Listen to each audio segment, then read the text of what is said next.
பேசுறாரு, கவனிக்கலாம். பேச்சு திருவிழாவிற்கு பெற்றேன் ஒரு அழைப்புதல், பேசுவதற்கு தந்தார்கள் ஒரு அருமையான தலைப்பிதழ். அழைப்பை கண்டு அகமகிழ்ந்தேன், தலைப்பின் உட்பொருள் உணர்ந்தேன்.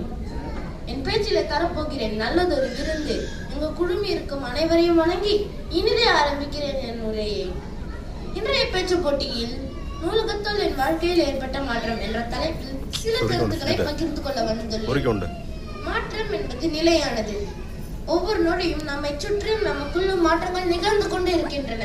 ஆனால் சில மாற்றங்கள் ஆழமானவை, நம் வாழ்வின் போக்கையே மாற்றி அமைப்பவை. அப்படிப்பட்ட ஒரு மாற்றத்தை என் வாழ்வில் ஏற்படுத்தியது இந்த நூலகம். சிறு வயதில் விளையாட்டிலும் தொலைக்காட்சியிலும் என் பொழுது கழிந்தது. புத்தகங்களின் பக்கம் நான் திரும்பியதே இல்லை. ஆனால் ஒரு முறை என் தாய் கூறிய ஒரு பொன்மொழி என் எண்ணத்தை மாற்றியது. ஒரு நல்ல புத்தகம் 100 நண்பர்களுக்கு சமம், ஆனால் ஒரு நல்ல நூலகம் ஒரு உலகத்திற்கே சமம். அந்த வார்த்தைகள் என்னை நூலகத்தின் வாசலுக்கு அழைத்து சென்றன. சிறு வயதில் வண்ணமயமான படக்கதைகள் என்னை கவர்ந்தன. நீதி கதைகள் நல்லொழுக்கத்தை போதித்தன. வரலாற்று புத்தகங்கள் கடந்த காலத்தை அழைத்து சென்றன.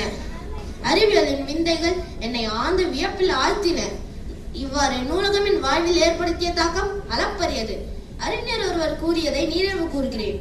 சில புத்தகங்கள் ருசிக்கப்பட வேண்டும், சில விழுங்கப்பட வேண்டும், சில ஜீரணிக்கப்பட வேண்டும். நூலகத்தில் நான் ஆர்வத்துடன் பல புத்தகங்களை ருசித்தேன். தேவையானவற்றை விழுங்கினேன், முக்கியமானவற்றை ஜீரணித்தேன். நூலகம் எனக்கு என் சிந்தனையை தூண்டியது, என் கற்பனைக்கு சிறகுகள் கொடுத்தது. இன்று நான் உங்கள் கல்வியிலும் என் முன்னேற்றம் தெளிவாக தெரிந்தது. என் சிந்தனை திறன் மேம்பட்டது. ஒரு விஷயத்தை பல கோணங்களில் பார்க்கவும் ஆழமாக சிந்திக்கவும் நான் கற்றுக்கொண்டது நூலகத்தில் தான். நூலகம் எனக்கு ஒரு அமைதியான சூழலை தந்தது. அங்கு நான் தனியாக அமர்ந்து படிக்கும் போது என் மனம் ஒருமுகப்பட்டது. புதிய சிந்தனைகள் தோன்றின.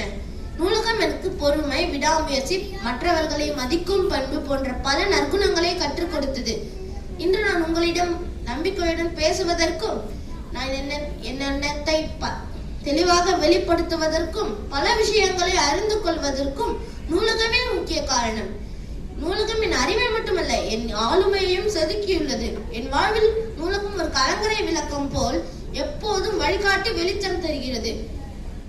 இன்றைய காலகட்டத்தில் இணையம் ஒரு பெரிய அறிவின் களஞ்சியமாக இருந்தாலும் நூலகத்தின் முக்கியத்துவம் குறைந்து விடவில்லை. புத்தகங்களை தொட்டு உணர்வதும் பக்கங்களை மெதுவாக திருப்புவதும்